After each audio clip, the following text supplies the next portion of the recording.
भक्तों, सूर्यदेव को जल देने वाले लोग कान खोलकर सुन लो, वरना गरीबी कभी पीछा नहीं छोड़ेगी। भक्तों, क्या आप भी हर सुबह तांबे का लोटा लेकर सूर्यदेव को जल अर्पित करते हैं और फिर भी आपके घर से दरिद्रता जाने का नाम नहीं ले रही है? रुक जाइए। आप अमृत समझकर जो जल चढ़ा रहे हैं वह अनजाने में भयंकर दुर्भाग्य का कारण बन रहा है। आपकी एक छोटी सी भूल सूर्य के शक्तिशाली वरदान को एक विनाशकारी श्राप में बदल रही है। आज मैं आपको जल चढ़ाने के पीछे का वह रहस्यमय विज्ञान और शास्त्रों का वह गुप्त नियम बताने जा रहा हूं जो सदियों से आम इंसानों से छुपा कर रखा गया था।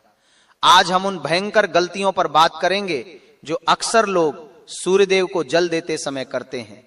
और याद रखिए, इनमें से पांचवी गलती तो इतनी विनाशकारी है जो अच्छे खासे धनवान व्यक्ति को भी रातों रात भिखारी बना सकती है। वह रहस्य क्या है, यह आपको जल्द ही पता चलेगा। लेकिन उससे पहले यह समझना बहुत जरूरी है कि आखिर ब्रह्मांड के सबसे बड़े ऊर्जा स्रोत के साथ हमारा जुड़ाव गलत दिशा में क्यों जा रहा है। सूर्यदेव केवल एक ग्रह नहीं है, वह इस पूरे ब्रह्मांड की आत्मा है।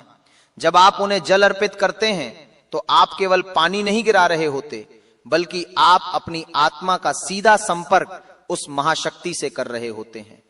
लेकिन क्या आपने कभी सोचा है कि जब हजारों लोग एक ही तरीके से जल चढ़ाते हैं तो कुछ लोग आसमान की बुलंदियों को छू लेते हैं और कुछ लोग उसी गरीबी और दुख में क्यों तड़पते रहते हैं? इसका उत्तर हमारी प्राचीन कथाओं में छिपा है। पुराणों में एक कथा आती है। एक बहुत प्रतापी राजा था। वह हर सुबह नियम से सूर्यदेव को अर्घ्य देता था। उसके पास धन दौलत की कोई कमी नहीं थी, लेकिन धीरे धीरे उसके राज्य में अकाल पड़ने लगा, खजाना खाली होने लगा। राजा समझ नहीं पा रहा था कि आखिर उससे ऐसी कौन सी बड़ी भूल हो गई।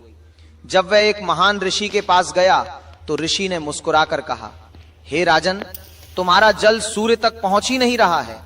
तुम्हारा जल धरती पर गिरकर सीधे पाताल की अंधकार में ऊर्जा को जगा रहा है।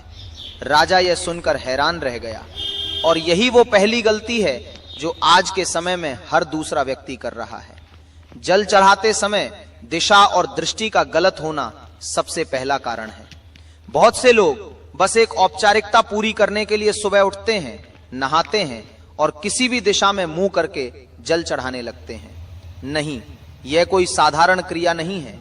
जब आप जल चढ़ाते हैं तो आपके दोनों हाथ सिर के ऊपर होने चाहिए और जो जल की धारा नीचे गिरती है, आपकी दृष्टि उस धारा के बीच से सूर्यदेव की किरणों पर होनी चाहिए।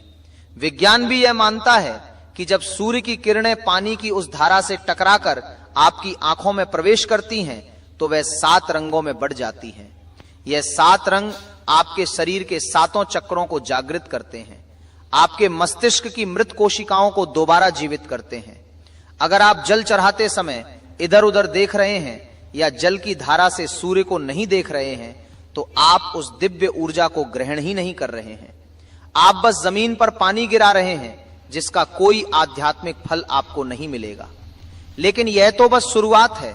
जो 5वीं गलती मैं आपको बताने वाला हूं वह सीधे आपके घर की आर्थिक स्थिति से जुड़ी है। उसे जानने के बाद आपके पैरों तले से जमीन खिसक जाएगी। पर उससे पहले हमें दूसरी सब